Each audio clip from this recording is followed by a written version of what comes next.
Salam alaikum wa rahmatullahi wa barakatuh. Mes chers frères, mes chers compatriotes, tout particulièrement de Djibouti, à l'intérieur du pays et à l'extérieur du pays, permettez-moi de vous saluer avec le salut le plus sacré des musulmans. Wassalamu alaikum wa rahmatullahi wa barakatuh.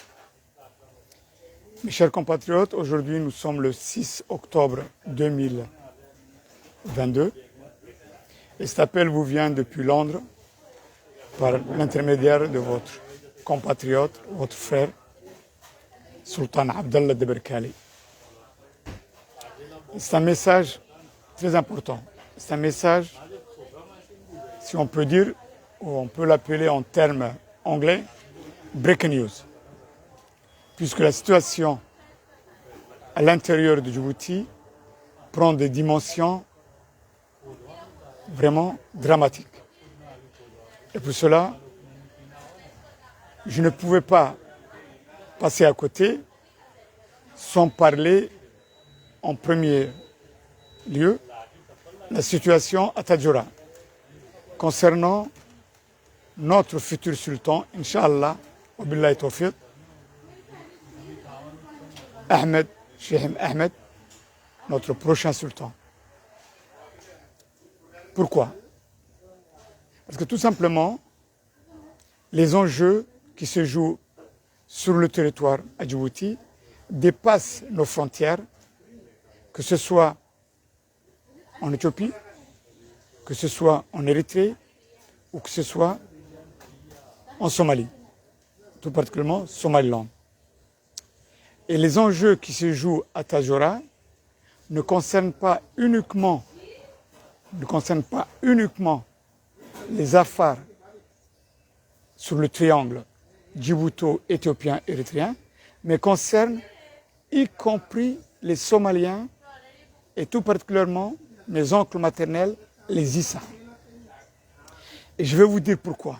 Parce que la situation, elle est très suivie, non pas uniquement à Djibouti, mais en Éthiopie, en Érythrée, et tout particulièrement suivi avec attention en Éthiopie, à Diredawa, à Isha'a, toute la région de Siti, y compris du côté de la Somaliland, en venant de Gerissa, Boulahar, et ainsi de suite. Pourquoi? Parce que la survie de ce régime en dépend tout particulièrement de cette nouvelle envergure pour l'intronisation du nouveau sultan.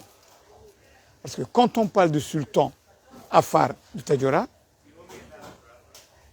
il ne faut pas oublier aussi, par la même occasion, qu'il y a une autre personnalité au niveau des Issa qui s'appelle Ougas.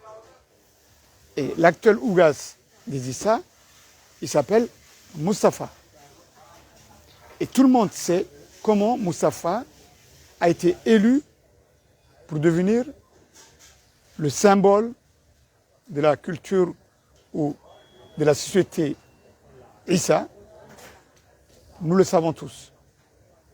Et c'est pour ça que je vous dis, Tadjoura, elle est suivie, mais vraiment attentionnement, d'une manière vraiment assez pointue, depuis toutes les régions Issa, y compris ceux de Djibouti.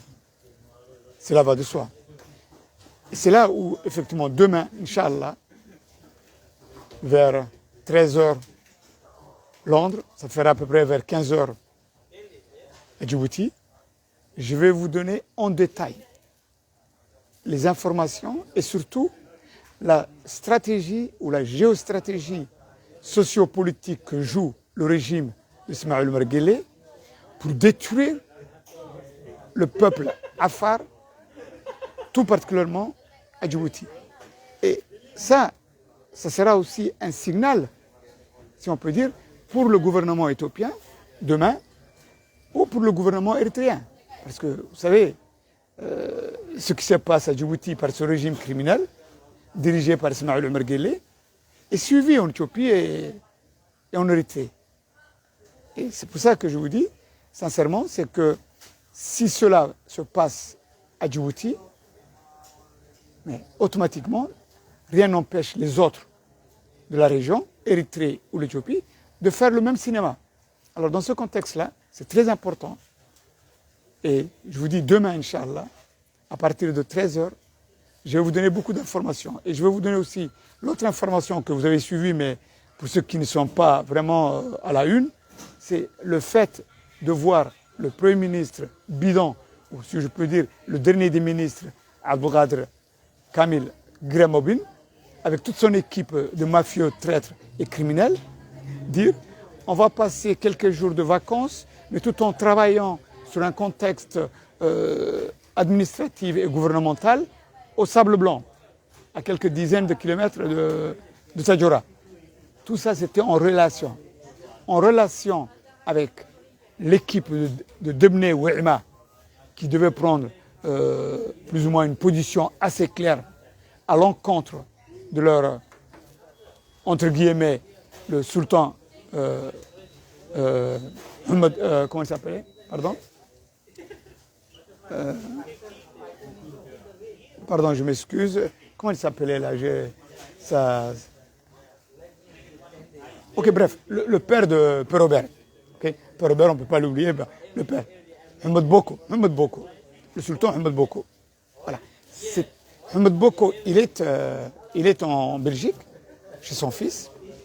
Je lui envoie tous mes voeux de bon rétablissement pour sa santé.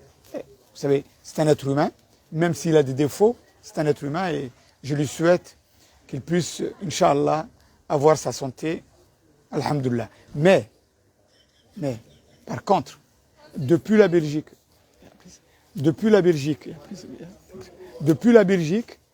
il envoyait les coups de téléphone et pratiquement, il était collé à son portable avec Abdelkader Kamil et avec son équipe d'Ebn Ouima qui étaient en réunion avant-hier et aujourd'hui.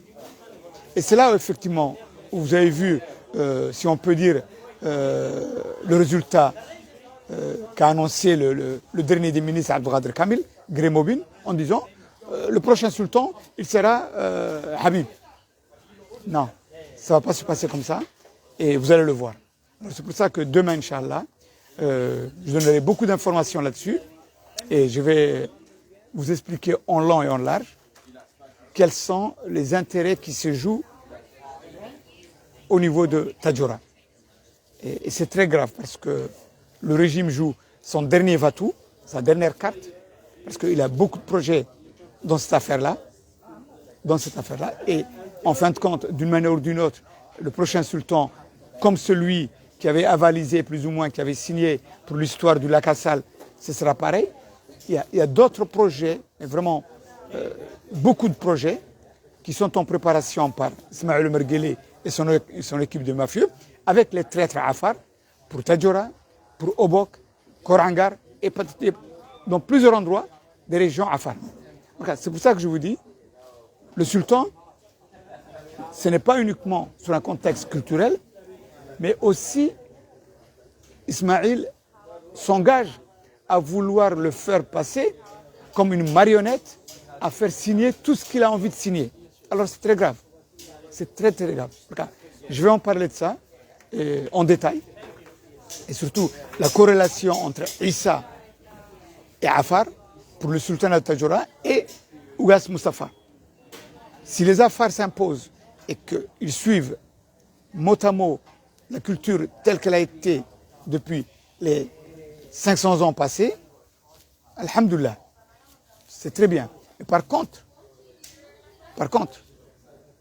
ça ne fait pas l'affaire d'Ismaël Mergueli. Et ce sera un coup de semence qui sera envoyé aux Issa pour l'histoire de Ougass Mustafa. C'est-à-dire que si Ismaël Mergueli il tombe à Tadjoura, mais il sait qu'il y aura une révolte qui va se préparer au niveau du sein, au niveau de la communauté Issa, sur le triangle. Éthiopie, c'était Djibouti et Somaliland. Alors c'est très grave. C'est très grave. Et je vous dis, vraiment, on est à un carrefour où cette histoire de sultanat qui sera jouée dans les jours à venir à Tadjoura, elle va déterminer le futur du peuple Afar, le futur du peuple Issa, et si je peux encore aller loin, le futur de la République de Djibouti. C'est très important. Soyez présents, Inch'Allah, faites passer ce message-là. Et par la suite aussi, je vais aussi en parler et vous donner d'autres informations concernant cette fameuse paix soi-disant qui va se faire le 8 octobre en Afrique du Sud entre le TPLF et Abiy et ainsi de suite. Ça aussi, c'est, si on peut dire, un jeu de micmac, mais qui ne va pas régler le problème de l'Éthiopie. C'est impossible de voir une paix entre Abiy et TPLF et que de l'autre côté, il y a l'armée érythréenne qui massacre et qui se trouve à l'intérieur de l'Éthiopie. C'est pas possible. Et par la même occasion aussi, de pouvoir tuer, massacrer les Oromos, que ce soit Ola ou OLF, non, c'est pas possible.